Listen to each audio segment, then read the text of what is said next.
This is WFO Radio. Hey everybody, what's going on? It is Thanksgiving week. I'm Joe Castello, and we've got another great show for you here on WFO Radio.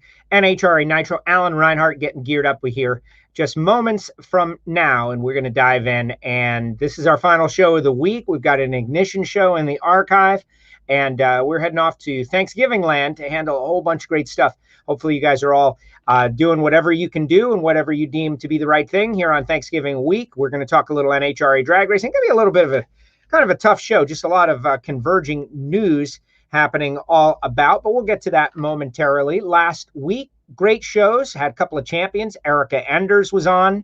Amazing. The response to Erica has been fantastic. You can see that in the archive. And Jody Lang. Everybody loving Jody.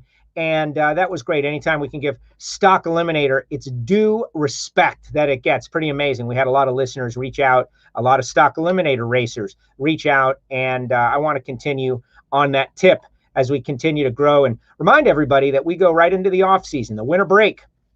We never end here on WFO Radio. We're going to keep on going, and I got some really good things planned. I want to tell you about the people who make it possible. A quick hit on all of our sponsors like Marvin Rodak. I had a box of Rodak's coffee show up today, and I am enjoying new blends of Rodak's coffee. RODAKS, coffeeandgrills.com, 817-924-6821. Here's the deal. When you're ready, he's there. And I highly recommend you use it for your Christmas gifts because it's just a great experience. It's not just a thing, it's an experience. Rodak's Coffee. And samtech.edu, the School of Automotive Machinists and Technology. Thinking about the season that was in Factory Stock Showdown, thinking about the future of the next generation of mechanics and machinists and crew members and crew chiefs. So many of them getting their start at samtech.edu. Hit their website, check them out down there in the Houston, Texas area. Also, Total Seal Piston Rings, the leader in ring seal technology, got brand new episodes of Hidden Horsepower up. But it's really an exercise to inform you of the cutting edge technology that is going on out there. I know we got a lot of racers. Maybe you're not already using Total Seal. I mean, we got a lot of bracket racers, engine builders. Maybe you'd like to try Total Seal and give it a shot. Go to Keith Jones, go to their website, call Hartford, let them know you heard it here on WFO Radio. And of course, what I think is the ultimate Christmas gift, Frank Hawley's Drag Racing School, the Dragster Adventure. You driving a dragster, your friend or family, or whoever you want to understand your true love of drag racing, bring them on the Dragster Adventure with you, and suddenly they will know and understand. Go to frankhawley.com. Finally, Nitrofish Racing, use the promo code WFO20, and they got all kinds of great like gift ideas. Think about the gifts that you can get using your 20% off at nitrofishracing.com, especially on WFO Radio t-shirts and all kinds of good stuff like that. Later on in the show, I'll tell you how to get a WFO Radio face covering. If you want to really cheap out on your friends, that's fine too. If you want to really get cheap on them, you can send them some WFO Radio stickers, but I think they will know what you're trying to do. All right, let's get into it. From Tucson, Arizona, he is the voice of the National Hot Rod Association. Mr. Alan Reinhart joins us each week on WFO. What's up, Alan? How are you? Hey, Joe. I'm good, as always. It's a beautiful day in Tucson, and I got nothing to complain about. That is great. We've got beautiful weather here in sunny South Florida. I was out working on my fence a little bit this morning. I'll pick it up in the afternoon. Good stuff. And just finding my footing here with the winter break. There's Formula One racing that goes into December, and there's some interesting action. There were some actual big things that happened this past weekend. We'll talk about it. But you know what, Alan? Like, we don't always, there's always, when you get older like we are, you're going to run into people that you know and care about that pass away. And when it happens on the show, we take the time. We do it right at the start. On this given week, we were just hit in a brutal way. Like, what a horrible year it's been. Everybody knows that. But Randy from Las Vegas Motor Speedway, a good friend of yours, a friend, a casual but getting better friend of mine. I remember, like, I'm so bad with names. I was like, you got to remind me, like, Randy's name a couple years back, because he's so nice. Like, this guy is nice. He's like a really wonderful, positive energy, gentle giant, wonderful man. Passes away. Keith Adams, who I didn't know personally, but apparently you did. We're going to talk about that. Bo Laws, Woodrow Josie, just a whole bunch of like great names, friends, wonderful people, all passed away this past week, and it's just something we have to address. So let's start with Randy, though, someone that I know you had like many countless personal engagements and dealings with, and what a nice man, and it's terrible to lose him.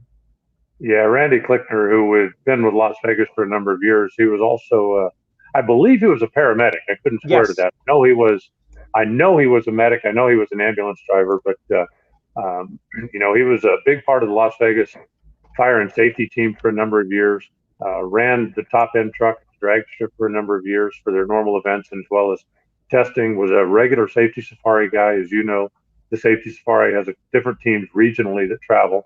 And then he had taken over the last couple of years when Jeff Foster moved up to his position as race director out there at the strip. And, you mentioned Gentle Giant. He was known as Big Randy. He was about 6'5" and probably 350 or 400 pounds, but just the nicest guy, friendliest guy, and, yes. Very knowledgeable, and was always, anytime there was a dispute, anytime there was a problem, he was just trying to find the right solution, not, get into an argument, not start a fight, just try to find the right solution. And it's a shame. We acknowledged him when we were there for the Nationals. The entire staff of LVMS had T-shirts made up. I know he had been fighting cancer. I guess I got to tell you, I didn't realize it had gone this far. My understanding was that he was in for a fight, but he was ready for it. And so I was pretty surprised when Jeff Foster made the announcement the other day that he had passed. But it's a tremendous loss. I mean, just a really good guy that was well versed in a lot of things and was just a really good guy. I mean, that's the bottom line. There are these people, like I'm not, I don't have the largest stature, right? And so I'm kind of float through the world, and you see these guys, like he's a giant man, like this is a giant man, like this guy is huge. And his persona was just, I mean, I'm sure if he got on his bad side, but such a gentle, positive person, laughing, funny things, funny comment, light. Always in my dealings, which were limited, enough being at the track for the last 4 or 5 years, enough. And on the light side of stuff, the comment would be on the light side of stuff. And just really sad. I feel very badly for Jeff and Nate, everybody out there at the strip at Las Vegas Motor Speedway, because I know he was a major cog in the machine there, and that's just gut wrenching. And I saw Jeff. Jeff Foster's a great guy. Like, what a tough year for all of us. Just brutal. Yeah, and it's you mentioned how tough it is on Jeff. Randy was a guy, and Jeff well enough to know that he's pretty hands-on with the stuff that he does. He likes to be there. He likes to see. He likes to touch. He likes to be a part of all the stuff that happens out there. And Randy was a rare guy that Jeff would go take care of this and not worry about it.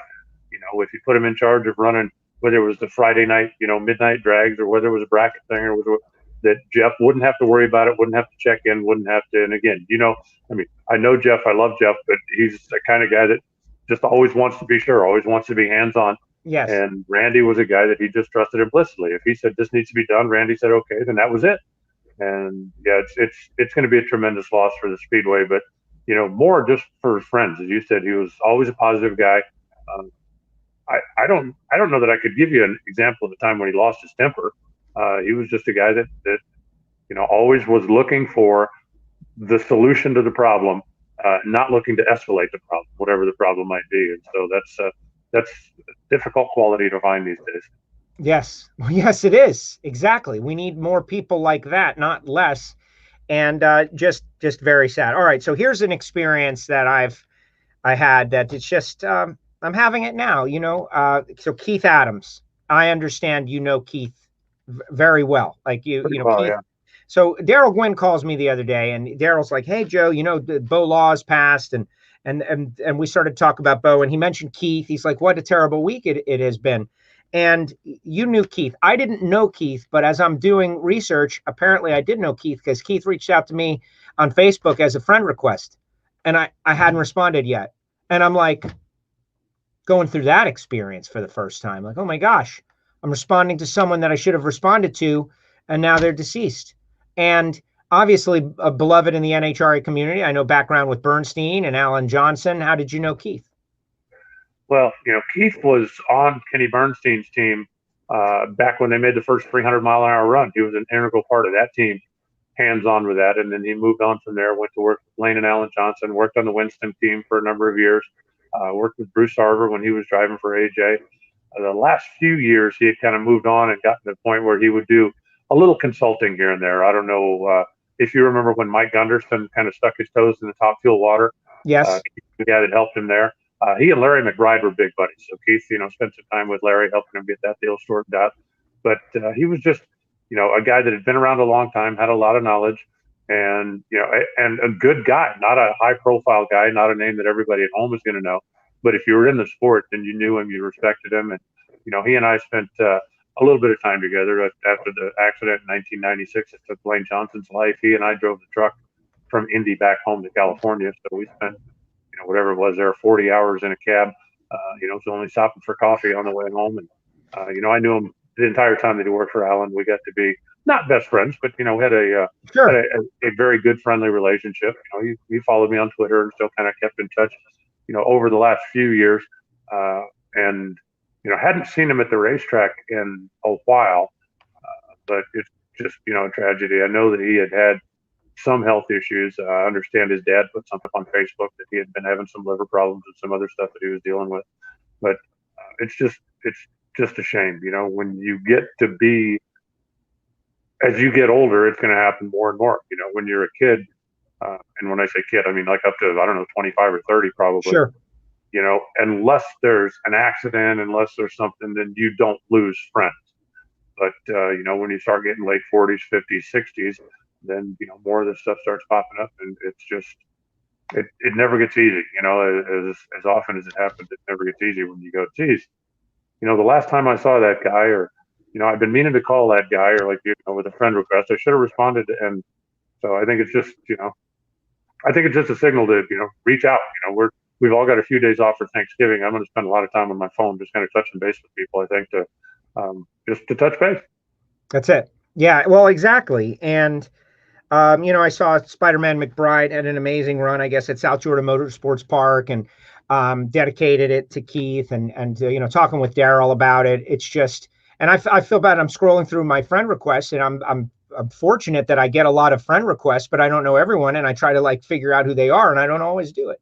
And, I'm sure I've had interactions, but you know how it is at the track. Like, it's a million miles an hour, 3 days in a row for 12 hours a day. And so there's an interaction that gets, missed in there, and just very sad. And you're right. We're lucky to get to know a lot of people. There are people that only get to know a couple of people in their lives. We get to know a lot of people. We got to do a good job of maintaining those relationships. So what about Bo Laws? Like, I can tell you, being from Florida, that the name Bo Laws and BLP Products has been around. And when I first switched to my Bobby Taylor alcohol carburetor on my dragster, we had BLP Products and whatnot. But doing some research on Bo, back when NASCAR was not what we understand now, where each team has got their own super brain trust of people inside, and they're doing stuff on side, or even manufacturers building the team. Bo Laws was a guy that a lot of the NASCAR teams went to, being based in Orlando, near Daytona, center of the world in many ways, to create secret stuff, and just had a great career, and obviously passed away. Yeah, and I didn't know Bo. I knew the name, obviously. I knew who he was. I knew the work that he did, and the stuff that he had out there that guys used. But I honestly didn't know him. You would probably know him better than I did. It's it's a tragedy when we lose anybody in the industry. Yes, and I'm going to post a couple of stories I found from the Orlando Sentinel, like this one from August 1988, and it just talks about Bo Law's place where NASCAR shops for speed. And it's just very interesting. He was 53 at the time, Harold Bo Laws. And I can tell you, when Daryl Gwynn calls you and says, hey, we were running all over the road, and this guy was everywhere, and he was kicking butt just like we were, that means a lot. And then the Baron of Byron, Georgia, Woodrow Josie, who is a East Coast drag racing Hall of Famer. I'm going to post something else about Woodrow, and it's just I did not have a personal relationship with Woodrow Josie, but I know that he is a southeastern drag racing stock super stock legend. And so me and my dad, they're Woodrow Josie, plus the name. Another one another legend. Yeah, and I hadn't heard about that until you and I were talking before we started the show here. I don't know how I missed it, but that one somehow slipped by. If you're down in your part of the country, you talk about stock and super stock. If you see a license plate that says WJ Power, they ain't talking about Warren Johnson. And guys in the stock and super stock, that's just he, as you said, a legend, a Hall of Famer, guy that's been around a long time. I don't think you could begin to count the number of records and class wins and various things that his engines had over the years. Just a tremendously respected guy, and and again, just it's awful to lose the experience. We live in an era now where there's so much stuff that's done with computers and done with CNC machines, and the guys that used to do it, with a hand grinder and with experience and just let's try this, Sure. Until they found something that worked, instead of let's run a bunch of computer simulations until we find something that works. Guys like that are. They're just, they ain't making them anymore. Let's put it that way. And it's a shame every time we lose one. Yes, it is. And Bob Bunkerford doing a great job kind of posting, and mentioned a couple of other folks, Dale Eaton, apparently, and BJ Worley Graham, who I don't know BJ, but it's just a tough week. Yes, you do. Do I? Yeah. BJ Graham, who had a Maverick or a 75 Mustang that ran T automatic or U automatic. Yes. Set records, and had her husband Mike Graham has the super stock car, the 460, yes. Whatever it is. Yeah, that was BJ. She was a wonderful lady. The last time I had a in-depth conversation with her, Phoenix this year, maybe early. It hadn't been too long, and she was, however old she was. She asked me at one point, Tucson, a couple of years ago, when she set the record in either T automatic or U automatic with the Maverick. Okay. And she asked me if she would be the oldest record holder in NHRA. And I believe at the time she was 74 and didn't know, wasn't sure, kind of floated the idea. And, there's a few guys out there in their 70s that have set records, but I don't think there's any definitive yes or no. But talked to her not too long after that. And she had brain cancer. And was just like, hey, there's nothing I can do about it. I'm not going to be upset. I'm coming to the races. I'm going to root my husband on. And if I can drive, then I can drive. And when I can't drive anymore, I'm going to come to the races and root my husband on. And her whole attitude was, there's nothing I can do about this. It's not going to ruin my day. This is going to be a good day for me. And, she loved being at the races and her racing family. And that's just, she actually reminded me a little bit of my mom, just, the way she looked and some of her mannerisms. But it's, it's terrible. And, for Mike, the two of them were together however many years, I couldn't begin to guess. And, for him, he's like, okay, well, we'll stop traveling. We'll stay home. And she's, no, absolutely not. I want to go see my racing family. If you're not going, I'm going without you, kind of thing. So, but she's just wonderful lady. And that's one that, even though, it's coming, it's still just a really bad day when the news hits. No, I've got BJ's Facebook page up now, and taking pictures into the mirror with National Dragster on the counter.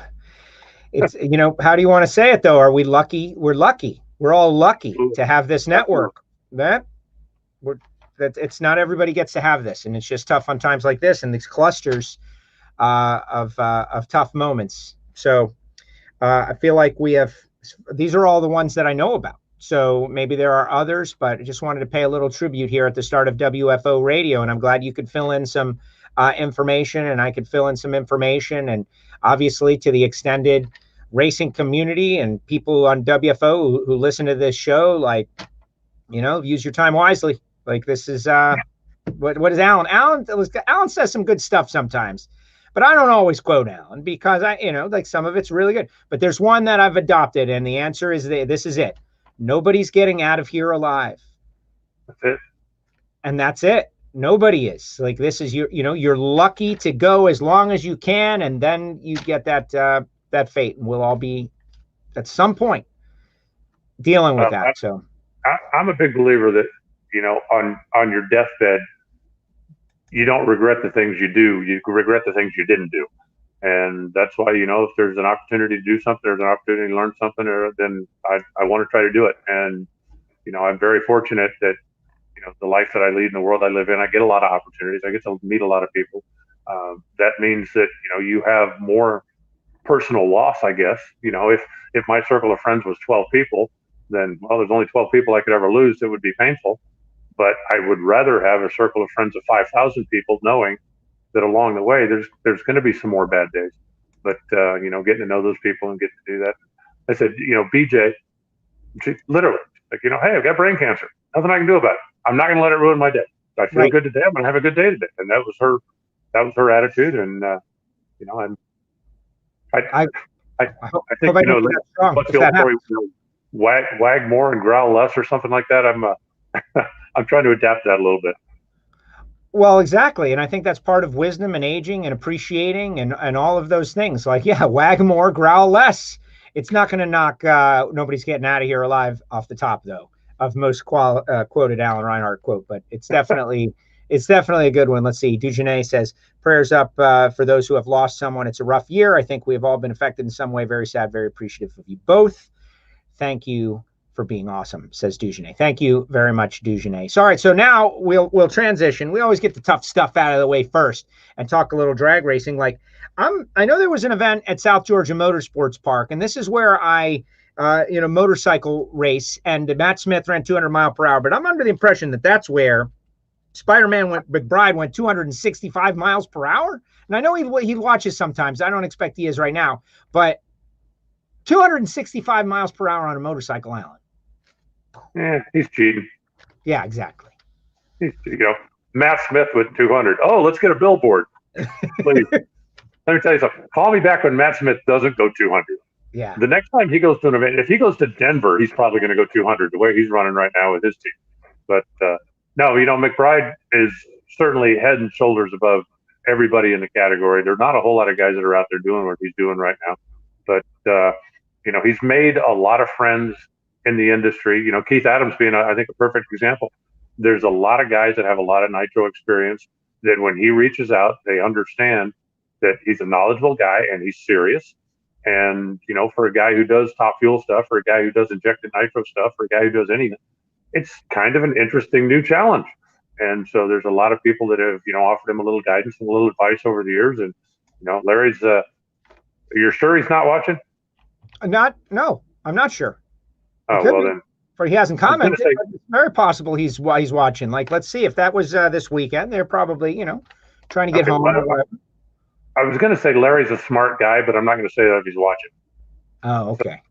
So, we kind of have a thing, but he understands when somebody tells him something. He understands. He knows. Hey, this is a guy I should listen to, or this is a guy, and he just he has taken his experience and input that he's gotten from some other really smart people and been able to do something nobody else has. So good for him. That's amazing stuff. And Spence says he was out there, thought that Angie was on Scotty's bike, and Angie was on a few weeks back after her big win in Vegas. And she said that they were going to go down and test, and they got new bikes. And you may recall Matt said that there was going to be, what are we going to do with this? We're going to build new chassis, new bikes. They're going to upgrade their equipment. And so watch out, Pro Stock Motorcycle in 2021, because Matt Smith Racing is on a tear. And with what's happened to the Harleys, their question, at least at their future in doubt from what I knew last, waiting for some sort of change in that story. Will they race? Will they get a sponsor? Who knows? And I'm sure they will. But until then, man, Matt Smith Racing looking like the favorite for 2021. And just on the flip side, motorcycles, not my number one thing. Like, there was a time, and I admit it, as a kid when the motorcycles came up and I wasn't there. Right, exactly. That's beautiful, by the way. And it's kind of disturbed, actually. I was not into Chris Marshall. Exactly. Shout out to Chris Marshall. I wasn't into the bikes, but now the Harleys and Pro Stock motorcycles and even bracket bikes, like, I have been fully integrated into understanding of what's going on with these people and how hard they work and what a great challenge it is. But like, when Scott writes something, like, I get blown away. 273 miles an hour. Mike Mullaney and Eddie Krawick kind of showing me these no bar nitrous turbo crazy bikes. it just blows my mind what's possible. Like, come on, really? And the answer is obviously yes. Yeah, no, it's like anything else, and I think like there was a lot of people like the import scene, whenever that was, like in the '90s, and there were a lot of people that were kind of down on the import racers, and they got these stupid mufflers and they sound stupid, and they pop and bang, and then they're front wheel drive and they're not real cars, and it's like they're racers. Yes. I don't care what your mode is. If your goal is to go out to the racetrack and go faster than you did last week, or go out to the racetrack and beat the guy or the girl in the other lane, you're a racer. And I got respect for you no matter what. When I was younger, I had some friends that started racing motorcycles for the very simple purpose that it was easier and cheaper to run 11s on a motorcycle than it was in a car. And they wanted to go fast. And it's like, look, I can do this on my budget. I can't do this on my budget.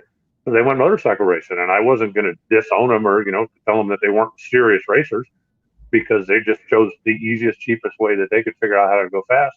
But anybody out there that's doing it, and that's one of the reasons that I kind of bag on people, that it really bugs me when somebody says, I love pro mod and pro stock sucks. Yes. Like, why can't you just tell me you love pro mod? Why do you have to put something down? And anybody that has spent 10 minutes looking at what the pro stock guys go through to try to find that 100th of a second or that 1,000th of a second, you have to respect the effort. If it's not your class, it's not your class. That's fine. But, I talked to Stevie Fast about this shortly after he came in. He was doing, I don't know, one of his podcasts or interview or something, being Stevie Fast, right? And just on and on and on. And somebody mentioned pro stock, and he said something about, oh, man, do you have any idea what those guys go through and what they do and what they work? And I saw him. I might have been PRI. We had an opportunity to sit down and chit-chat a little bit. And I said, hey, I just want to let you know that I appreciate that as a pro stock guy. And pro mod wasn't always my favorite class. I didn't put it down. It just wasn't always my favorite. When they came in right and got involved in NHRA, it wasn't something I was real familiar with. And so I kind of stuck in my comfort zone a little bit before I fully embraced it. And he said flat out, he goes, look, anybody that puts that much effort into trying to drag race, I have a ton of respect for.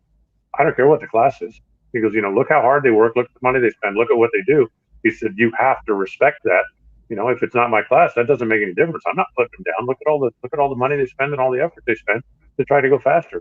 And that's how I feel about everybody. I don't care if it's a used stock automatic. If you went out and spent the time and spent the effort to try to make it faster, to try to set a record, to try to be competitive, you're a racer. God bless you. Well, exactly. And it takes all kinds. And I don't expect everybody to sit in the stands from 8 a.m. until 8 p.m. and watch every car go down the racetrack, because that's not what drag racing is. But to bounce it around and see other things and appreciate them, I agree. Like, there's just something cool and beautiful and fun in every form of racing. And I see some people in the comment section, mentioning like Roy Hagedorn, one of the bike racers, one of the best bike racers that ever lived. And I at the bracket finals, we would go and be like, oh, there's Roy Hagedorn. Wow. His wife's pretty darn good at it too. Yes. Yeah. And it just depends on, what you do and what and pretty amazing stuff. Now, you mentioned Stevie Fast. Let's talk about him for a little bit, because he has, come into the NHRA and done everything he's wanted to do. Like, this guy has won Indy a couple times. He's won championships back to back. And I just want to spend a little time talking about his run up to NHRA competition. He didn't win instantly, although he was number one qualifier at his first race, I believe, if memory serves me right. And broke the transmission. Broke the transmission. But what do you see happening with Stevie Fast? Because there's been all this, like, a drumbeat of people wanting to see Stevie drive a nitro car. Like, that's what everyone wants to do. Obviously, the economy is tough and opportunities are tough, and we're lucky to have as many nitro cars as possible. But just kind of give me your thoughts on the biography of Stevie. He's a worldwide personality. His sphere of influence extends to everywhere that there is drag racing. He is savvy in communication beyond just talking into a mic. He knows how to be a character, but he knows how to distribute his stuff. And he knows how to be, knows how to be in your face without being disrespectful, right? Like the velvet glove. He'll tell you suck and you'll want to give him a hug. And that's it. We need more guys like that. And now he's a back-to-back Pro Mod champ. No, I really like Steve. I like, I like the fact that, I like the fact that he came in with a whole lot of swagger and a whole lot of attitude and a whole lot of, in your face, and then backed it up. And, what he does when he's not racing his Pro Mod, the small tire stuff, the fact that he's not just a driver, but he's also a tuner. He helps a lot of guys out there. He's a really, really knowledgeable guy. He wrecks a lot of race cars, and he would be the first one to tell you that. But the first time I talked to him, he was very open and very candid, and we're not best friends, but if I need something, I can call him, and I know he'll give me the straight answer, and I hope he feels the same way about me. But I like the guy. I think he's good for the sport. Like I say, I like his swagger. I like his attitude. And this just popped into my head while you were talking. Okay, so this is based on absolutely nothing other than this popped into my head when you were talking. John Force is going to retire one of these days. If you were looking to replace that personality and you're John Force and the team is going to continue and you need to hire a driver. It makes perfect sense. Doesn't that sound like a good fit? That sounds like a rumor that everyone needs to start posting on the Facebooks immediately. Heard on WFO radio. You got to say it right, though. You got to do it right, folks. Heard on WFO radio. Rumor.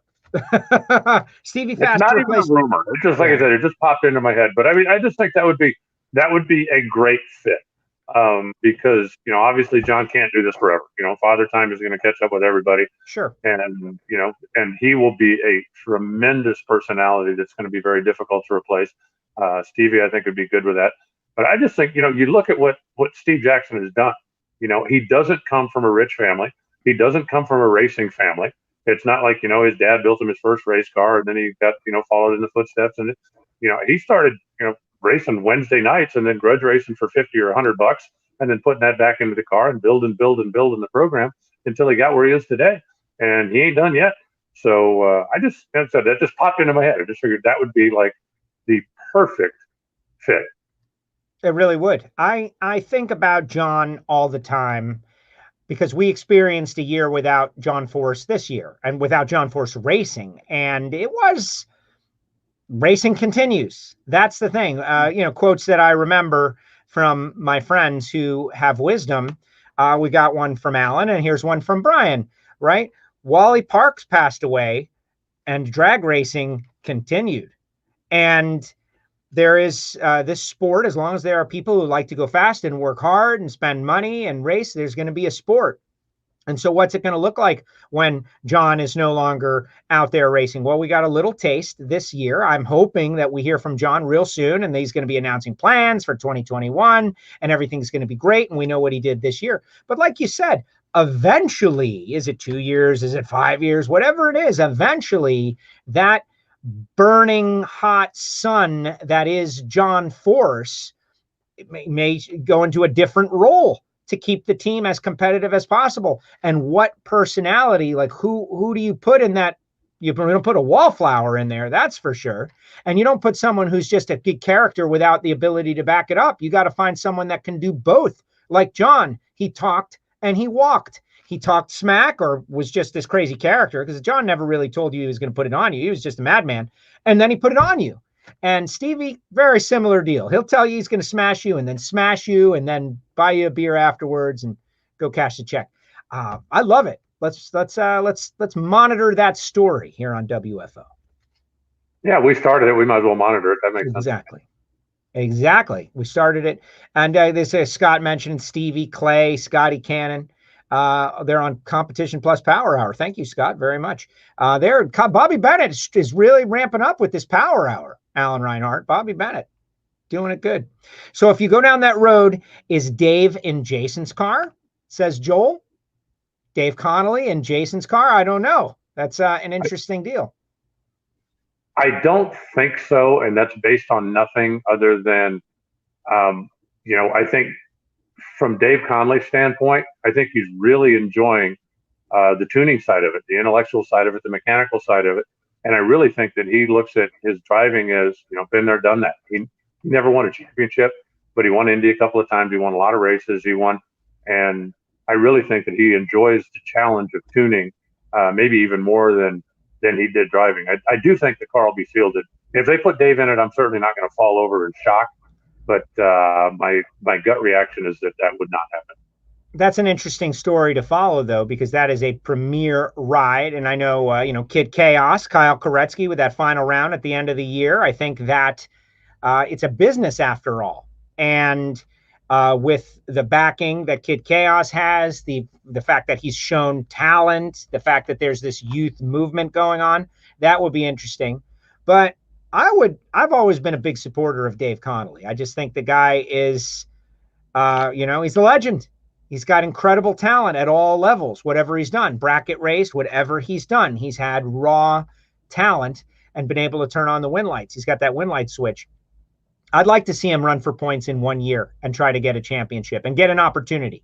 Like, let's give Dave an opportunity to win a championship, and this is it, and see what happens. I don't know if that'll happen, but I'd like to see it because I think he'd do it. Honestly, I think Dave could get it done. Like I said, I certainly wouldn't be shocked if it came to that.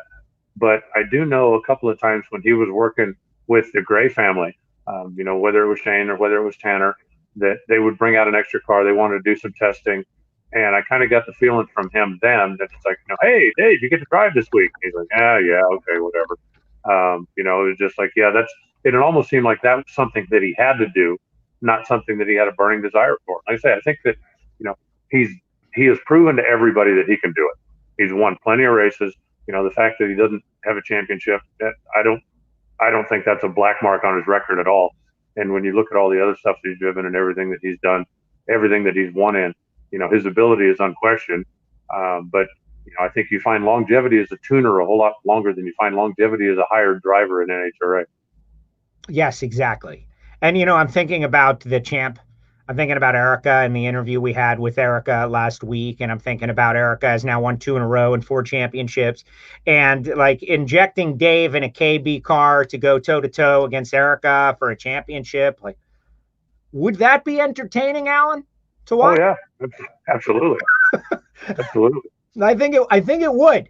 So just whoever's, doing the calculus out there, entertainment value, check. Put it down there. All right. An unknown user says, what is the future of factory stock class? Sure seems like it's a 790 index class now. I disagree with that. Very little participation from Ford and Dodge camps. Yeah, that's true. I know Dodge has a new drag pack coming. What is the plan for the class? Lots of potential, but it needs changes, says unknown user. What do you think about factory stock? I've done a lot of the factory stock talk over on the Samtech Factory Stock podcast and had a lot of discussions and heard from Drew Skillman and Kevin Helms and everybody. What do you think about where this class is right now, Alan? I think it's difficult. I'm glad that I'm not the guy that has to make the decision. When the factory stock class was announced, I don't think anybody expected them to be running 760s at 180 miles an hour within what's have been 4 years. Yes. And they'd have been there in 2 years without having some restriction put on them. And I don't believe, my personal opinion, I don't believe the cars need to go that fast to be entertaining. I don't believe that I would want to drive a car that weighs 4,000 pounds or 3,600 or whatever it is on a 9-inch wide tire that fast. I think also, we've talked about before, the chassis certification is good to 750. When somebody runs 749 with one of those cars, you basically have outlawed all the cars unless you make sweeping changes to slow them down. And, I think I would love to see the Fords come back this year. I understand what happened last year and why they walked away.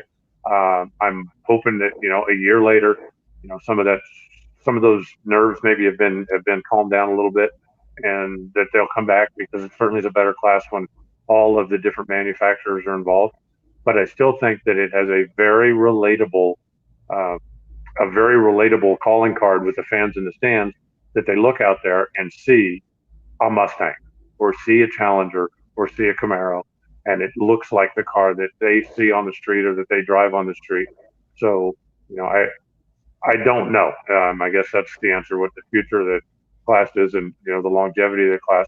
I think it's a tremendous idea, but the whole racer mentality, and especially when you get guys in there that are pro stock engine builders and guys that have basically unlimited budgets, then you end up with what you have now. And I don't know how to stop that. It's the typical racer mentality, and I don't know anybody that's ever figured a way to turn it off. Right. And the other day we were recording a Hidden Horsepower Total Seal podcast, Apple Podcast, Spotify, subscribe, but with Chris Holbrook, because he sold his car and he's kind of going down a different road. And I have been following the progress of this, dual overhead cam Coyote situation, because it's new and relative. It's interesting to me, like, wow.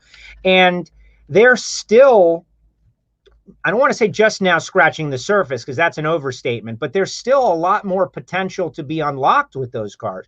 And the RPM that they can turn is just considerable. And so what was, this is a novel thing, let's put these together, it'll be great. As time goes by, we're seeing that combination has got just so much upside potential that is being uncovered. And so they went 770s and 760s and 750s. There was even discussions that combination could go, maybe crack the sixes, Alan, as it is, once they really get it all figured out. Well, you mentioned it, and I love hearing you say it. Driving a 3,500-pound car at 180 miles an hour on a 9-inch wide tire is not something just anybody should try to do. And I don't know that people understand that. Like that, oh, there's a car, look, it's going straight, Alan, look, it was fast. Let's get another one to do it. Let's get it go faster. No, there's someone in there, and at some point that thing's gonna get sideways, and that's drag racing. Like, maybe we shouldn't be doing that. And they wanted it to be a class where Joe and Alan can go buy something and get involved and race. And at 8.0 and 790, we can probably drive the car. At 740, I don't know. I don't know if I want to find out. What do you think? The problem comes in when something goes wrong. And when, just to put it into perspective, 1,200 pounds more than a pro stock car. And look what happens to a pro stock car when those things do something stupid at the top end of the racetrack. How far they fly, how much they tumble, what the end result is when one of those cars crashes at speed. And then add 1,200 pounds, and the momentum is just going to carry further and further, and it's going to be even more destructive when something goes wrong.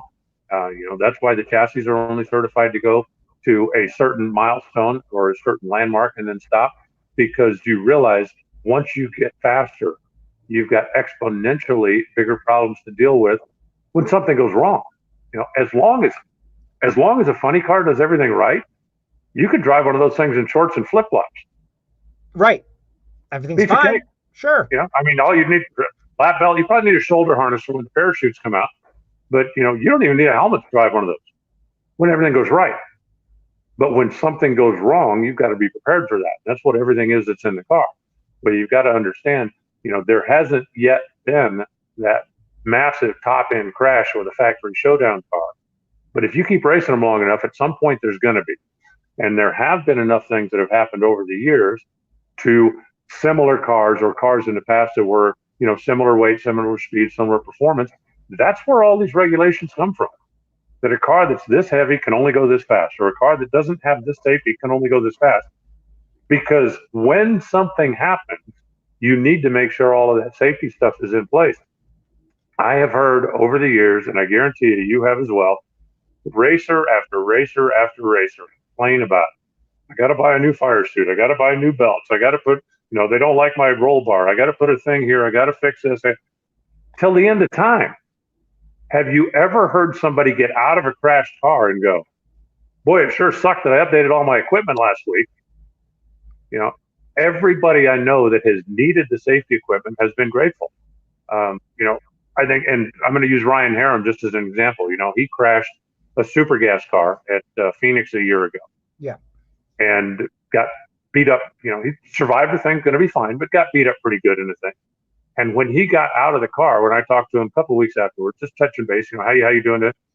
And the first thing he said is, can you put me in touch with Randy LaJoy? And I said, yeah, sure, no problem. What's up? He said, I want to look at doing a better seat for my car, because I realize now that when something goes wrong, there's a whole lot of stuff in there that could be better. He said, never thought about it until something went wrong. Right. And he's not saying I think everybody should have one. He said, I'm just saying I want one, because if something goes wrong again, I want to be better protected.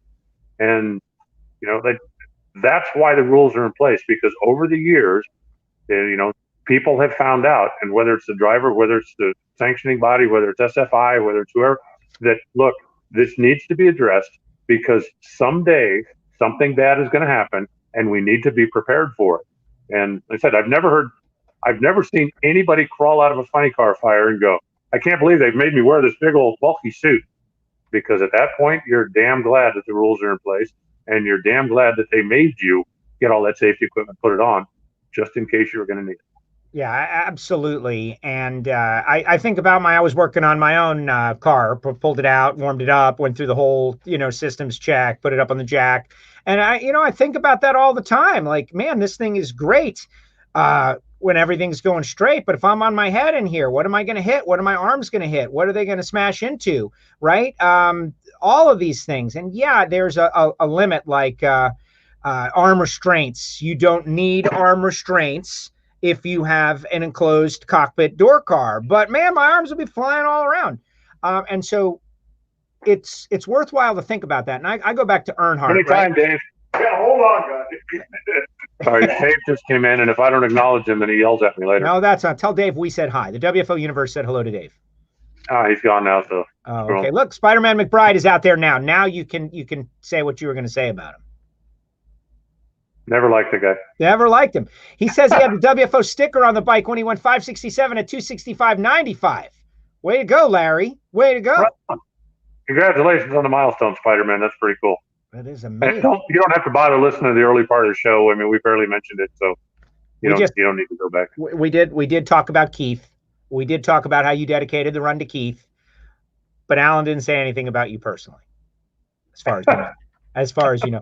But back to our safety discussion, I think about Reinhardt. I was a big Reinhardt guy. I loved Reinhardt, right? And I think about, steel and foam barriers, safer barriers. Like, that wasn't a technology that came down from space.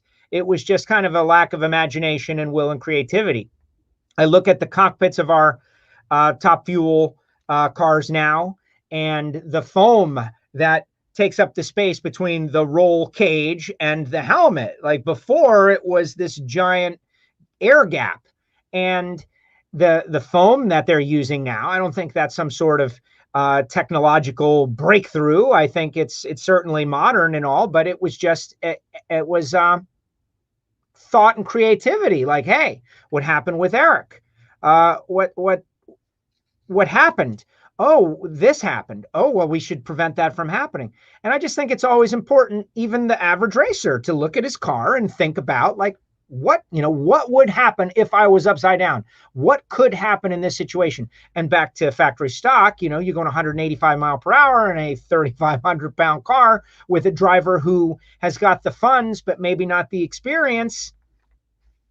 Something to be cautious about. That's all. Well, I don't care how much experience you have, or when something goes wrong, you need to be sure that the machine is capable of protecting its occupant. I think ask Leah Pruitt if there was too much safety equipment inside her car. She was very vocal about that after the crash in St. Louis. That, look, these are things that have been developed at DSR. These are things that we do with our cars that not everybody does. And when she was flying through the air and that heavy landing out there when the car broke in half, she was pretty glad that she had all that stuff in the car. So, they're just, I think it will always be the racers, like, I don't need that. It's not going to happen to me. Why are they making me spend the money, do this stuff thing? But the reason that they are is because things have happened in the past, and we're trying to minimize the damage when things happen in the future. You're never going to prevent every accident. You're never going to be able to guarantee everybody gets out, walks away without a scratch. But you try to minimize, you try to make the odds as good as they could possibly be for the driver. And, I'll put our safety record up against anybody. You mentioned Dale Earnhardt.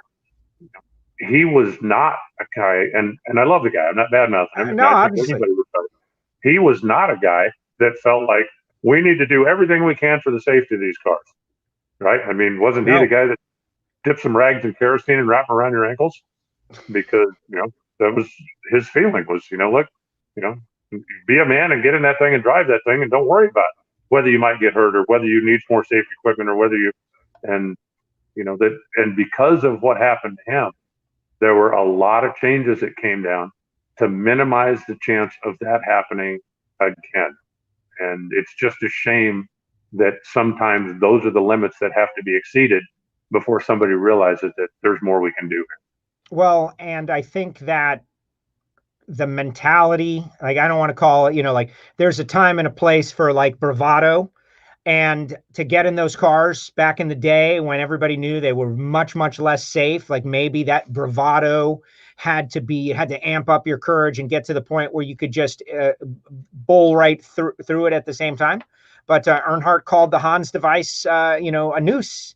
And there were many situations like that. And we just weren't capable of the communication, the understanding, the physics, the knowledge. And now we can. That's part of evolution.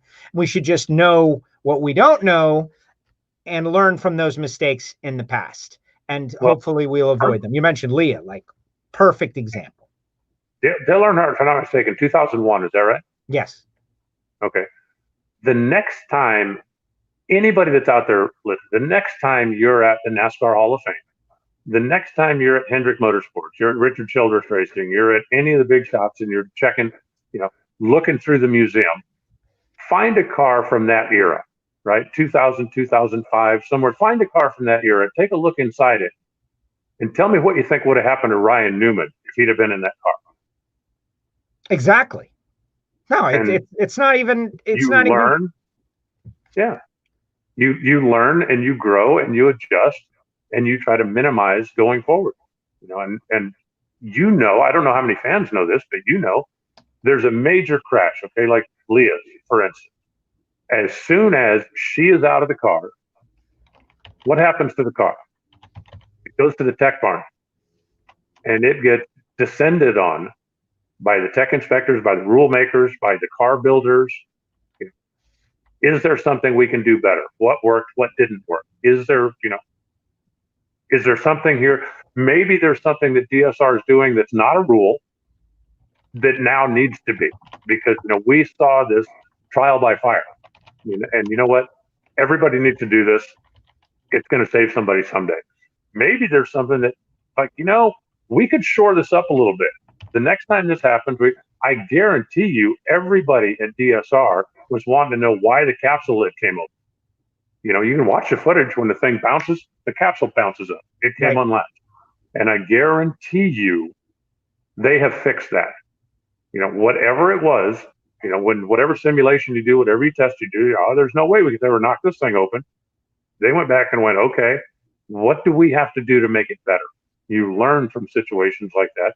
You make changes and you go forward, and you hope that the next time it happens, you get a better result. In this case, in Leah, we got a great result, but that doesn't mean that it couldn't be better next time.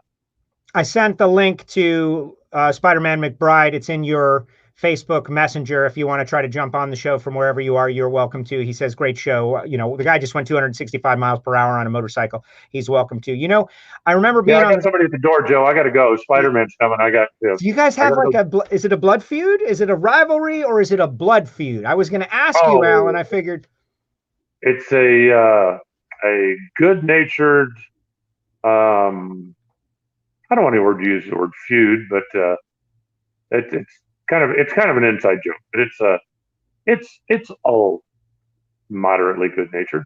Okay, moderately good-natured. See, so the numbers will go up if there's some sort of friction. Everybody will want to see it.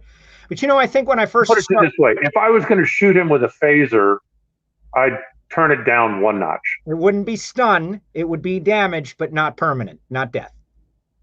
I don't know. What's the highest? I've never seen one of those. Death is the highest. I'd turn it down one notch. Okay. Well, he's got the link. He might jump on here. I should have asked you in advance. Oh, well. I remember being on the starting line when I first started with NHRA a few years back, whenever that was, when Bob retired. And maybe it was my first year, maybe it was my second year, but it was when Larry Dixon went for his crazy ride at Gainesville and the car snapped. Very similar to what happened to Leah. Right. And of course, and it was horrible, a nightmare. And I thought, all the things that cross your mind, and many of them are not good. And then you rely on your experience. Well, we don't know. But then, Rabilis was there, as he tends to be. and got all those shots of Larry. And I remember seeing, the body panels off and there's Larry flying through the air. And I thought at the time, I remember asking Larry, like, hey, safety stuff, you feel good about it? He's like, I'm still here. I feel great about it. It's like, okay. But I remember I felt like he was too exposed. Like once those body panels came off, there he is just inside those bars. And I have noticed over the past however many years that the cockpits of these cars, they have done a lot to prevent things from coming in, things from going out, catching on things, slamming into things. Like that's something that is a constant flow. I don't think anyone sits still. You just can't see it. Like once upon a time, you'd notice, like when someone came out with a second parachute. Remember when Dell had the mini parachute in the back? That wasn't necessarily safety. He was trying to save parachutes, but we all saw it. A lot of the stuff that's safety now, you don't get to see it. And one of the things with, you mentioned Larry Dixon. I don't know how many people remember when he was licensing, he flipped over backwards. So he very early on got a lesson in, hey, we need to have the best safety equipment we have, because sometimes these things go wrong in these cars. He didn't drive one for 5 years before anything stupid ever happened to him.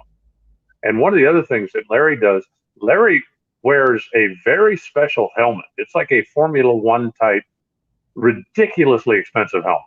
I mean, we're talking $4,000 or $5,000, maybe more than that, for the helmet. And he has had more than one person kind of smirk at him and tell him he's nuts. And you can get a good helmet for $1,500. You don't have to spend $4,000. He said, man, my head's worth $4,000. I'm good with that.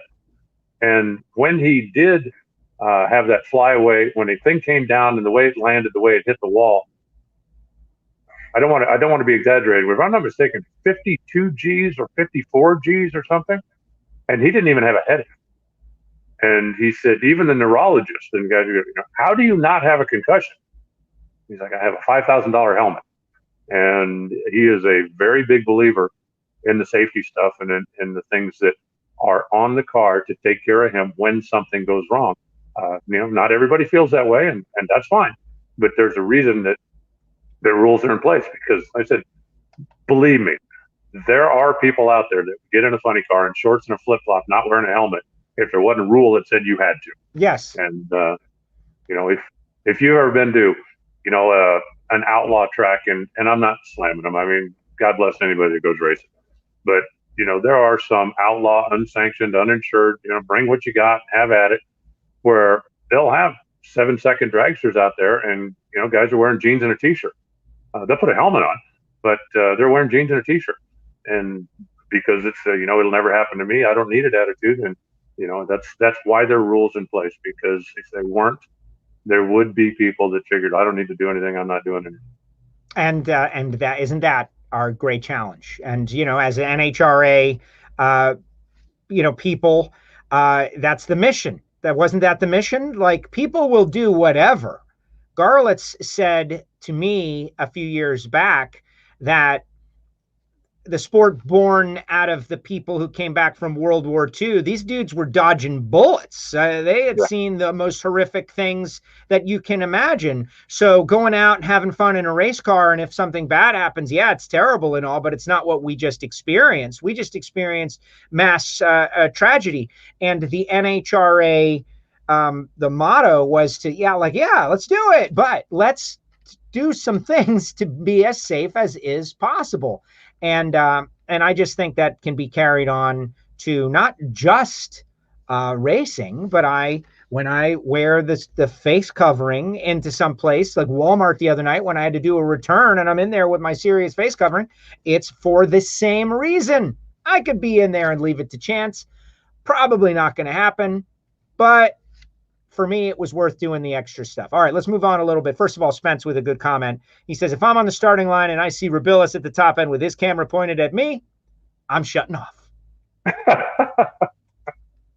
There's something, the guy knows where to be. Let's just put it that way. Mark Rabilis, look at him the other day with that the catch at the Arizona Cardinals game. That incredible Hail Mary. He gets the shot. Who gets the shot? Rabilis gets the shot.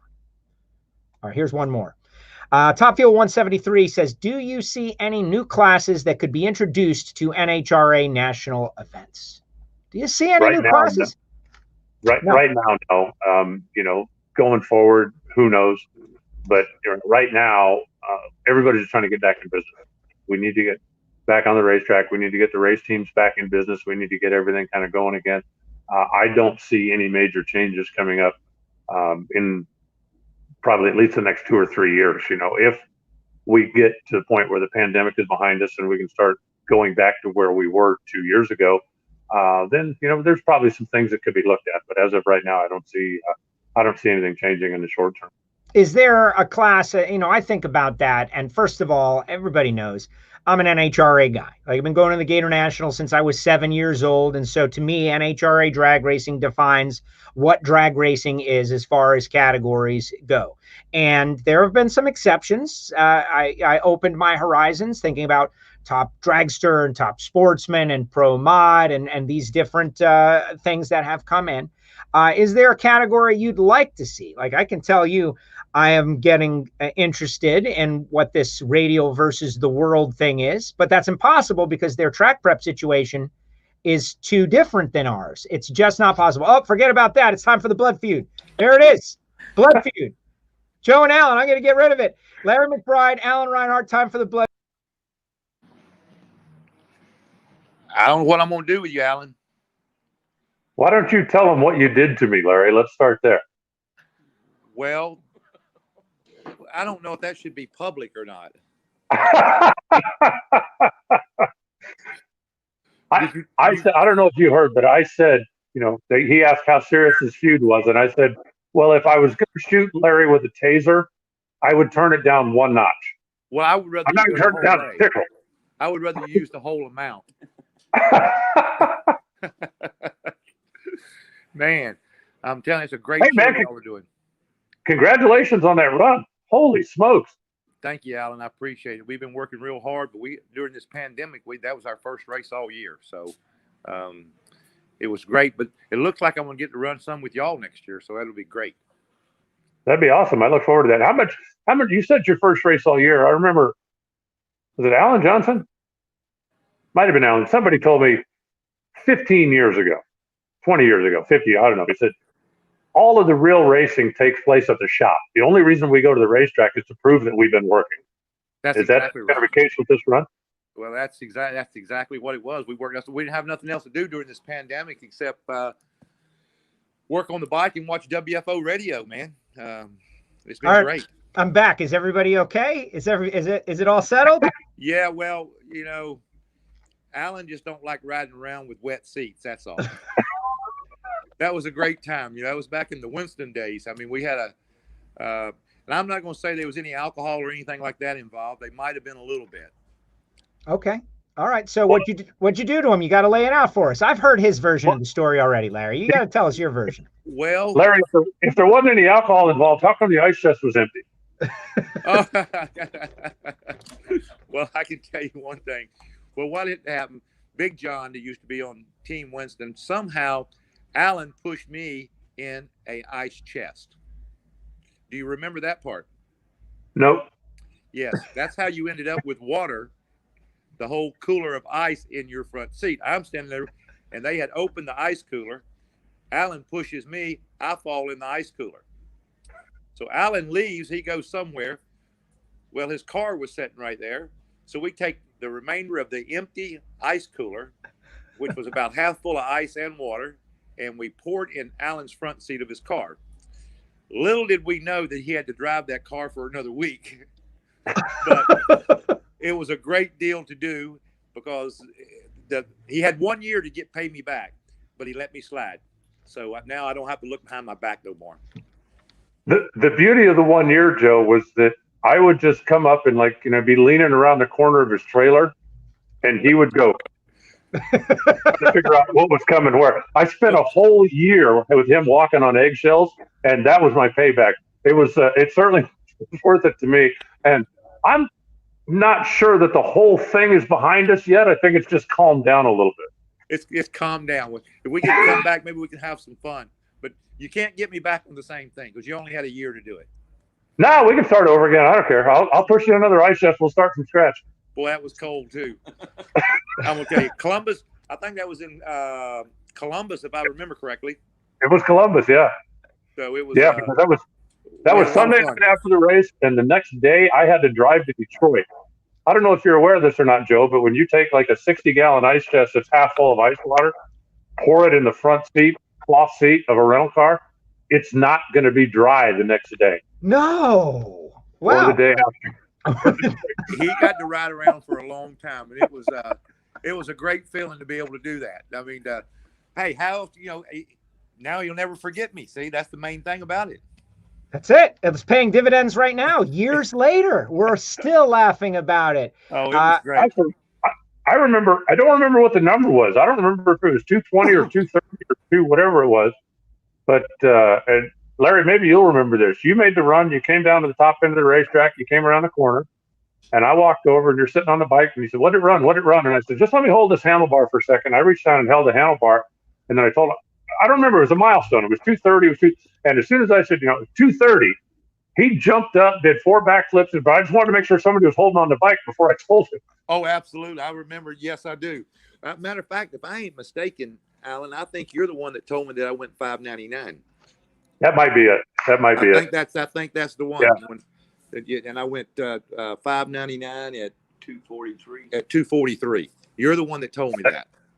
That might have been it. Maybe it was 5.9. I just remembered it was a milestone. It'd been something you'd been working on and been close to it, and you finally made it happen. Good time. 1999, Texas, Houston, Texas. How's that 20 years ago? Wow, I don't know. It seems like it was yesterday. And yeah, doesn't it? Well, that's when I was working with Alan Johnson, with Kibo and all of them, and it was just a great time. I tell you, and I miss all of the NHRA days. So hopefully, them days are going to come back, and we get to race some more with y'all. I hope so. I look forward to that. Look forward to seeing if you get the chance to come out and see us next year. We'll definitely have to get together and have a cocktail, have dinner or something, and kick around some of the old times. Well, absolutely. Now, we did have a deal up to the pandemic. We had a deal was going to run the Atlanta race, and was going to run the Dinwiddie race. Unfortunately, with the pandemic, both of them got canceled. So we're just looking for 2021, and hopefully looks like we're going to get a couple of deals, at least Atlanta and at least Dinwiddie's what we're working on with NHRA right now. And we hadn't discussed it a lot just because all the stuff y'all been going through with this pandemic. So we're going to do some more discussions in December, January, and hopefully we can get it all worked out. Wow, that's great. So look forward to it. 265 miles per hour on a motorcycle. You seem to recall the Alan Cooler incident very well. How does the shock of going 265? Oh, we lost him. He got a phone call. This is what happens when you get a phone call, Alan. You see that? Is that what happened? Yeah, he might still be able to hear us, though. I can hear you. Yes, we just can't see you. But tell the audience about 265, since that's like a major milestone. I was trying to figure this deal how to get it back going. Oh, that was actually Bill Miller calling me. So, Bill Miller, this yes, guy. Well, hey, I understand Bill Miller's a big wheel in the world. Yeah, I don't know. I kick you out and you jump back in and it'll start from scratch. Let's do that. Because I gotta, look at that. So you guys got a legit history. He doesn't even want you to turn it on to stun. He wants you to give him the full power of the phaser. He won't even yield to you. He won't give you the respect of giving him a courtesy. Now, Larry's a good guy. He's the kind of guy that when we first met, we just kind of clicked. And even though, didn't see him every week, and, there was times when didn't see him maybe for a year, but every time we'd see each other, we just kind of picked right back up where we left off. And always had a lot of respect for the guy. Always liked the guy, and certainly like busting chops with him back and forth. No, it sounded good. And yes, did you get, was there a penalty on the rental car? Like, did you have to pay? No, it had finally dried out by the time I turned it back in. I don't know, if I'd turned it in Monday, I don't know. But after driving around with the thing for whatever it was, 3 or 4 days, it was pretty dried out by then. There you go. All right, he's back. 265, Larry. Bill Miller, you're blowing off Bill Miller for us, which is fine. But 265, how'd that feel? It felt great. I tell you, it was a great ride. I mean, we had run earlier. We had run 255, then 260, and then we went 265. So it's awesome. Of course, my brother, he's the man behind this whole deal, and it was a real smooth ride, and love it. Can't wait to come do it at the NHRA race. Yes, absolutely a lot of fun. Where is the WFO sticker on the bike? You say it's on the bike. I want to be able to locate it when I watch. It's on the bike. It's on my wheelie bar panels, And I wanted to thank you for sending them to me. I wanted to thank you for my mask too. It was awesome. Oh, that's awesome. I love the fact that you're wearing it. Got a lot of comments on my mask. People, how you get one? You go to WFO Radio and order one. $10, not a problem. Woo! Look at this, Alan. This guy's great. Incredible. So, hey, Larry, I love your show so much. I wanted to put the decals on just to show my appreciation. Larry, what did it run at the 8th? We run 2:09 to the 8th. Wow. We had run earlier during the matter of fact, that was one of my slowest passes to the 8th. We'd been running 2:12 is what we had been running. That pass it went 2:09. So we had a lot of trouble in short times. They had a lot of glue on the track, and it was just a kind of a really tricky track. So we had to take a lot of power out down low, similar to the Top Fuel cars. Take a lot of timing out of it, and then just feed it back to it gradually. So it runs some good back half numbers. Picking up 51 down the back is more than a Top Fuel car picks up down the back. That's impressive stuff. That's more than the Pro Stock car picks up down the back. Impressive stuff, man. Well, I'm going to tell you, it was it'll set you back in the seat, and I just it's crazy how fun it is, how that thing pulls, and being able to work with all the NHRA guys and all the guys I know. I've been very fortunate, as you know, being involved with people like Alan Johnson and of course Keith Adams, my buddy that, as you know, passed away. And I heard that on Saturday, and then I said, you know what, I'm going to win this race, and I'm going to set a record for Kibo. And wow. Went out there and done it, and I was just blessed, and it was an awesome thing to do, and I hope he saw it from another place. That's all I can say. I think so, and that's how we started the show, Larry, talking about exactly that. And for you to be able to dedicate, the run and all that, that's all you can do. And I believe that from some other place, the people that are passionate about these things, they find them again. And so, hey, thank you very much for jumping on here, like rapid fire. I think it worked out perfectly. You should have seen Alan's face when I told him you were coming on. He's like, uh-oh. Well, I don't know if y'all heard. Did y'all see what Matt Smith run? I know he went 200. He went 2:01. Oh. Twice. He went 5:72 twice. And he won the race down there. And Angie runnered up. Oh, wow. So it was an awesome weekend. Your unofficial daughter. My unofficial daughter, right. 672. 670. Yeah, 672, yes. He's a 5-second guy. 572. He'd be in tech until Gainesville. Oh, yeah, exactly. Yeah. 672. Sorry about that. I've stuck on them fives. Pretty impressive stuff. Let y'all guys know, man, I enjoy the show. I try to watch it every Tuesday. I was a little late getting on today, but I'm impressed with Alan. We always talk about Alan, how his knowledge is, and we appreciate it. And I don't usually like to be real nice to Alan, but he's done a heck of a job. So, and same to you, Joe. We appreciate what you do and keep us up to date on everything. And I'm a major watcher of WFO, and we just appreciate everything you guys do. Thank you very much, Larry. Appreciate you jumping on here. Short notice. Great stuff. Congratulations. I appreciate it. Thank you. Happy Thanksgiving. Take care. Yes, sir. Happy Thanksgiving to everybody out there on WFO Radio. Appreciate it. There he goes. Spider-Man, Larry McBride. How great was that? See the blood feud. It turned out to be a good thing. Can you cut off the part where he says I'm great and send it to me? I'm going to make that a ringtone. Yeah, I'll figure out. You just need the audio, right? Just audio only? Yeah, we'll get it. Yeah, that's fine. All that good stuff. I can get it. And Alan, I think that's where we will conclude for today. We can go on forever, but that was like a big finish, building to a crescendo. It is Thanksgiving week, though. You got anything you want to say to everyone out there in that, it's been a tough year. We're coming down the stretch. Thanksgiving, time to give thanks. I can tell you that I'm thankful for you and your efforts on the show and all the advice and wisdom that you share and the passion for drag racing and the racers. I'm thankful, obviously, for my family and all of that and the listeners. What about you?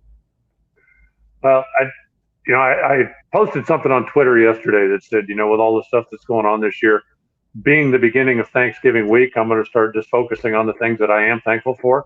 And I've got plenty.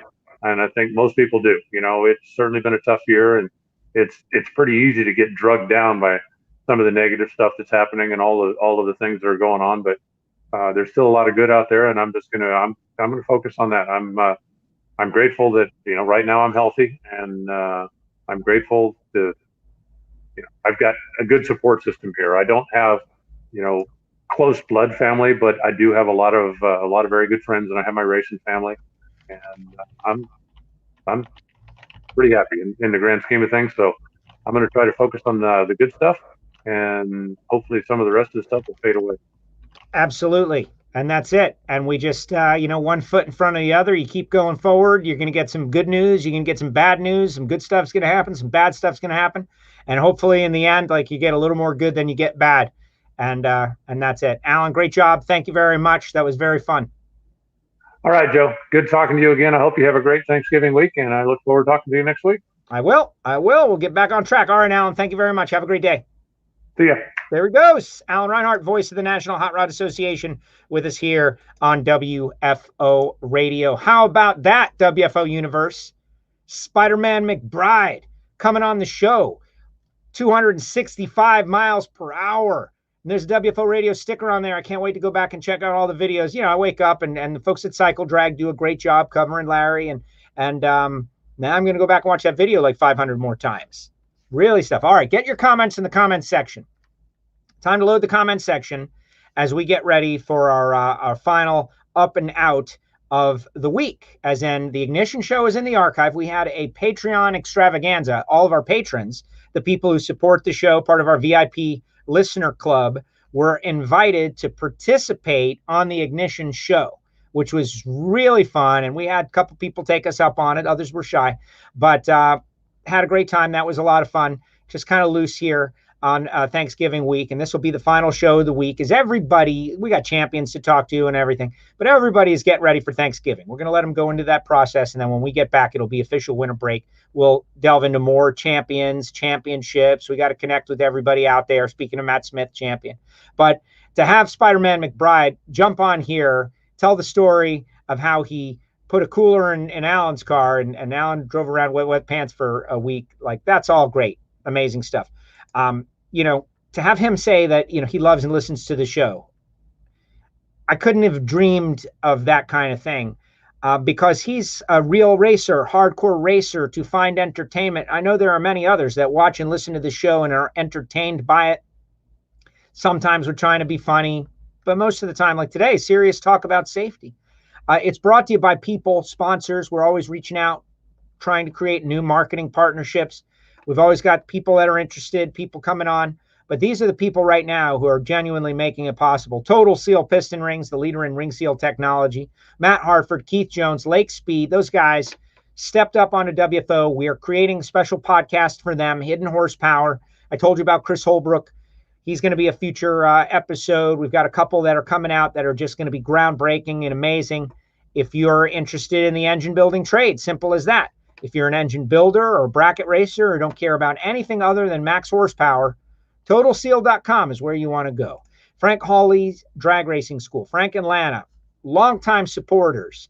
And when I tell you, get this as a gift for the holidays, for the loved one in your life, the adrenaline junkie, high performer in your business, sales team, if they're interested, of course, you don't want to get someone that's like afraid to go fast, the Dragster Adventure. You know who I'm talking about. But when you get someone an experience, they will remember it forever. When you get them an object, it just becomes one of many objects that they have sitting around. Courses start at $399. You can get a gift certificate and you present it to them, and then they work out where they're going to do it because it travels around the country and when they're going to do it, some point in 2021. Go to frankhawley.com. Samtech, I love these people because I respect what they do for our sport and our country. And to hear Judd Massengill on the Hidden Horsepower podcast explain the methodology of the course and why they started to do it, and thinking about all the young people that go into this course and they get the confidence to become crew chiefs and work in the sport of drag racing and motorsports, you wonder, like, where would we be without them? And so I am encouraged to tell my young listeners, if you really like this stuff, if this is what you like, and you see the good times and the fun and you want to keep it going and rolling, this is a good place to get started, as opposed to just being a shade tree guy and trying to pick up stuff, sweeping floors in the shop. Samtech.edu, something that can never be taken away from you, and they do a great job. Simple as that. Otherwise, we wouldn't be talking about him on WFO radio.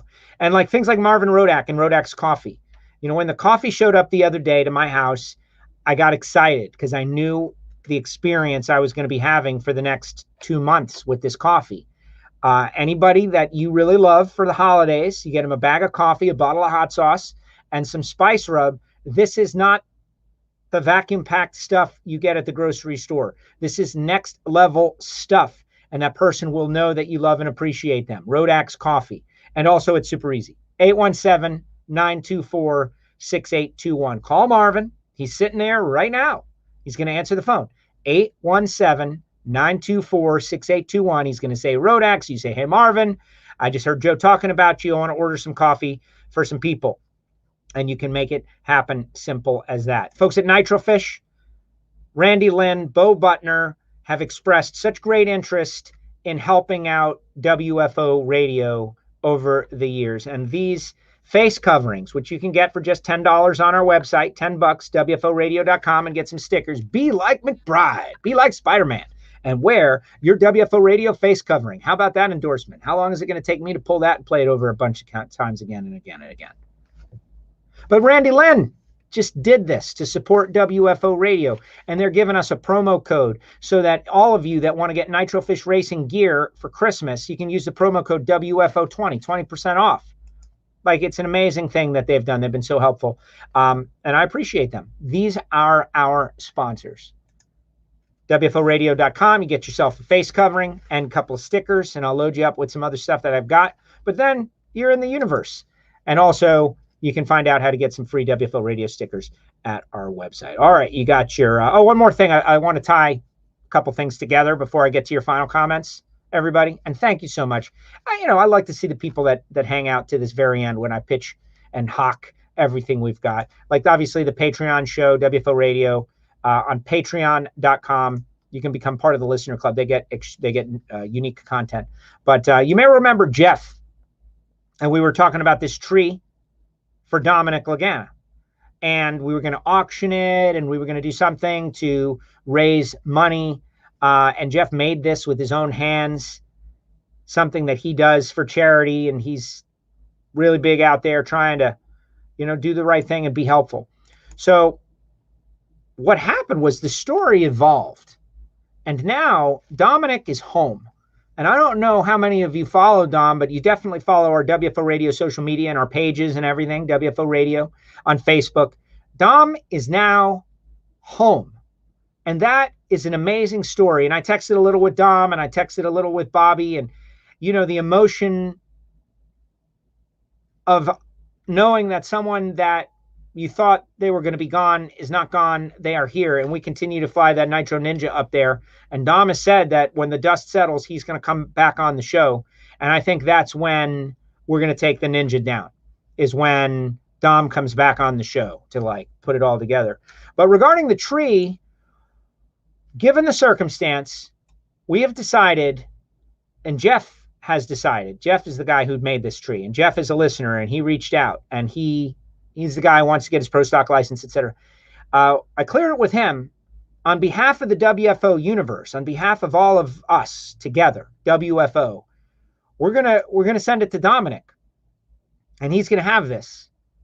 And I think it just ties this whole experience together.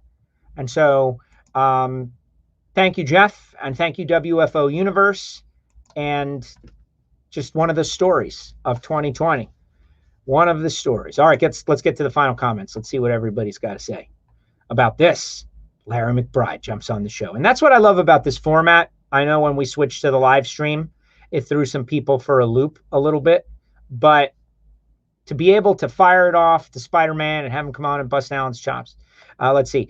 Larry, it was an honor meeting you over in the Flying Ryan pits over the weekend and watch your 265 mile per hour pass. I don't know. That's an unknown user, but probably someone coming out of the Flying Ryan pit. Speaking of people who ran the WFO sticker, Flying Ryan put WFO radio stickers on his bike for the U.S. Nationals. Thank you very much. And I got many pictures, and Ryan Ayler has been very helpful to the show. And when I went to thank him, he says, we all have to help each other. And that is so meaningful. We all have to help each other. The sport of drag racing is relatively small, and it just means a lot. It means a lot. Monica, let's see. Super great. Let's see. Barrichello Nitro. That was awesome that Larry joined in. Yes, it was. It was amazing. Jeff, happy Turkey Day to you. Yes, happy Turkey Day to you and everybody. And listen, I want to say, look, do whatever you think is right to stay safe and prevent yourself from becoming one of the numbers that is going up. That's all. Use your best judgment. They're saying, avoid travel, avoid having lots of people over. Don't become a statistic. Use your best judgment as best as you can. That's all. Let's see. Oh, is this Mike Paz? Mike Paz. Hey, guys, greetings from a voice of your past 20 years ago. Mike Paz. What's up, Mike Paz? Mike Paz, great announcer, big pipes, like, gift of God pipes. And I worked with him at Homestead Miami Speedway and worked with him in many different areas doing, Grand Prix of Miami. I think me and Paz worked together. A lot of sports car stuff Paz worked together on. And glad you're doing great, Paz. Thank you very much for saying hello. You're around for 20 years. It's great to have these relationships. Scott says, great show and Ignition. Happy Thanksgiving. Thank you, Scott. Appreciate it. Ignition was great, by the way, guys. And thank you to the Patreons who joined the show. Monica, great show today. Thanks. Wishing you and your family a happy Thanksgiving. Good luck on your fence. Thank you so much. And stay clear of those jive turkeys. Yeah, had to get into it. Had to call them out. Those jive turkeys at Walmart. And that's why you listen to the Ignition show. So you hear the real deal, the gripes. I can't bring all the gripes onto this. This is not a show for gripes. This is a show for drag racing communication. Ignition, show for gripes. Kev Ford. I was like a happy hour show minus the alcohol. Yeah, kind of. Yeah, as far as you know. Let's see. Jim Norris, like when Brian Loans comes on the other day and it's like a Wednesday and all of a sudden he opens a beer. It's like, this is why I like this guy. Jim Norris, another great show. We got to check in with Brian before the year is over. Rich Vreeland, what's up, Rich? Great show. Happy Thanksgiving. Speaking of Mickey Thompson, Top Fuel, Harley Davidson racers. 265 on a motorcycle, special seat for the bowling balls. Yeah. There are things I can relate to and things that I can't relate to. There are things that I think that I could maybe do, and there are things that I know that I can't do. There was once upon a time I thought that maybe I could drive a Top Fuel car, and now I don't know. No, that's just dumb. Can't do that. But there was never a time in my life I thought that I could do that. No. And I feel very comfortable saying that. No. Let's see. Colton, what's up, Colton? Great show, like always. I'd love to come on one day and share the American Drag Racing League with the WFO radio audience. Colton will do that. The American Drag Racing League. Send me some info. Send me some info. If you got a huge social media feed, and you're like, just lay it on me, Colton. Colton, great young kid who's out there living the dream of drag racing. And Jim Norris. Yes, send me the info behind the scenes, Colton. Email me, brother. Jim Norris. Local Miami Hollywood racer. What's up? Happy Thanksgiving. Happy Thanksgiving to all of you and your families. And Dave, great show as always, Joe. Happy Thanksgiving to you and your family. Yes, Mom and Dad, happy Thanksgiving. And my very small pod of people. If you've been following WFO for a long time, you know that our traditional Thanksgiving dinner is steak and lobster. We do not even partake in the turkey. Yeah, a lot of people are against me because of that, but too much work. Too much work for 3 people. Come on, we're going to go through a big turkey and all that. And turkey was that great. People will eat it more often than just Thanksgiving. Mike Mercier, great show as always. Thank you very much. Here, Castello's attacking Thanksgiving on the show at the end. It all goes downhill from here. Dugenet, great show, Joe. I'll be in contact with you soon. What is that, a threat? Been busy moving to GA. You're moving to GA, the dirty. Dugenet and the dirty South. You're going to become a Falcons fan. Giving up the Eagles for the Dirty Birds. All right. I like Georgia. Jeff, you are very welcome. He made the tree. Mike, are you coming over to Bradenton for the Snowbirds? I'm not. I'm not going to Bradenton for the Snowbirds. I'm not going to the Citrus Nationals, I don't think. I think I am going to focus on finishing open-ended projects at home is what I'm going to do. I'm going to finish open-ended projects. Some here on WFO radio, some revolving my race car, some involving the fence. But by the time drag racing rolls around in March, I want to be a different person. I mean, I want to be Joe Castello, but I don't want to be burdened by this the all direction drive that I have, all direction drive. Like some people call it ADD, but I don't call it that. I call it all direction drive. Like there's front wheel drive and there's rear wheel drive. And then there's all direction drive, like all four wheels pointing in a different direction. That's what I've got. And I've got too many open projects and I want to get them over. And I want to be able to look at my stuff like my race car and race car trailer and say, that's ready to go to the track. And if I can or I cannot, that's not the point. That's ready to go to the track. It's ticking in the back of my head. Same with this fence that I'm about to go work on, right? It's leaning over onto the neighbors. One day, the thing is going to fall onto the neighbor. And the neighbor's got like a 7-year-old kid. And he's going to be under there like, ah! And that's going to be my fault. Can't have that go down. So I'm working on that. So sorry, Mike, not going to that. Going to focus on domestic stuff. Okay. You're being too kind, bro. Not true. Not true. And I see you flying the Steelers colors. You guys are not going to equal the Miami Dolphins with a perfect season. I hope. Dale, great show today. Spider-Man was awesome. Hope he gets back on. And Dom getting the tree. Awesome. Happy Thanksgiving, Joe. We were at PBIR like 2 years ago. Yes. Wish we were at PBR like 2 years ago. I get what you're saying, Dale. Thank you, Dale. And we will be. That's the thing. We will be. And the world is tough. The world is a tough and difficult, cruel place. And all we have is the networks of people that we build to help and support us and the good times that we've had. And that's what we're going to focus on. Let's see what Mark says. How are Richie and Johnny doing? Haven't heard from them since Indy. Can we get them on? I can reach out. I can reach out to Johnny is fine. Richie was involved in the incident. I have seen some photos and videos on their social media where Richie's looking good. But it's all depending on how your curve is. What do you think? And my curve says this. Is Richie still with us? How about Jake Sanders? And how about Dominic? Are they all still with us? Can we have fun and bust their chops and appreciate their humor and their hard work and their lives and what they've done and their talent and abilities? Yes, that's a win. That is a win. And I think about our good friend Eric Lane, Hop Singh, who we lost. And it's just what an emotional, crazy year. Turkey socks, steak and lobster. Yes. Thank you, Dale. Way to support. Steak and lobster sounds yummy. Yeah, that's the Castello. For anybody who wants to adopt it, maybe it becomes a nationwide movement. Dump the turkey, embrace the steak and lobster, save yourself 6 hours. Very modern thing. Did Hockey Kid get the trophy? Hockey Kid was interviewed on the show last week in the Ignition show. The trophy is back there. Nobody gets to keep the trophy. The trophy weighs 85 pounds. Tom Patsis made it like this amazing thing, but his name will go on the trophy, and then he will get his own trophy. And there's also a championship belt that goes around, but we're having trouble locating the belt. That's an Ignition story. That's why you got to listen to it. All Direction Drive. Sounds like my brain. Yes, don't steal my stuff. You can use it. All Direction Drive. That's pure WFO. Jeff Shockey. You and me both. OMG. Same for me. Too many irons in the fire. Got to finish up the irons. Got to finish them. If the Steelers can get by Baltimore on Turkey Day, it could happen. Baltimore looks not great. You guys should beat Baltimore, especially on short rest. For them, they love them. But then again, that's the NFL. You never know. Win, win, win. All right, final one. Hey, Joe, can you say hi to AR for me? Yeah, next time. Next time, say hi to AR, or better yet, next Monday, 1 o'clock, we're going to be here. This is what we do. 1 o'clock, jump on here and say hello yourself. Mike Paz. And let's see, I do a prime rib roast. My daughter does turkey. All right, that's it. You give her the hard stuff and you take the easy stuff. I was thinking about getting one of those air fryers, folks.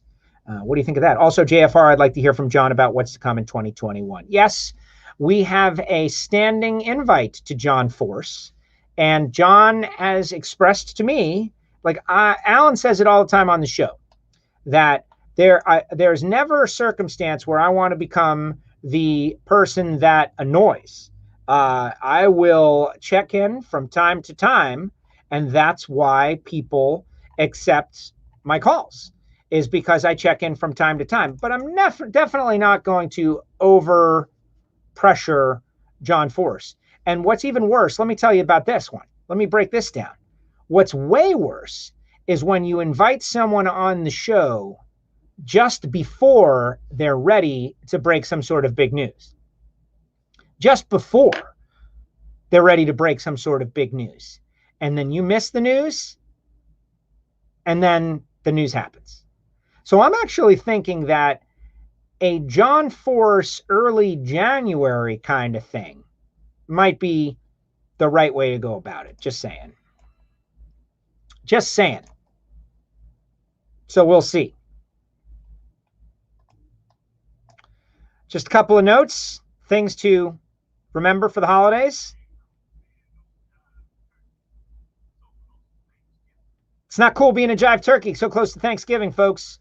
Remember that. Thanks to Alan Reinhart. Thanks to Larry McBride.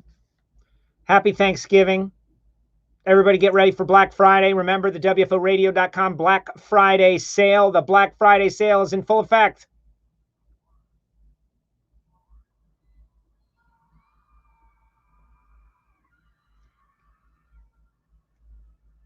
Be ready. Fight it out there, folks. Stay safe.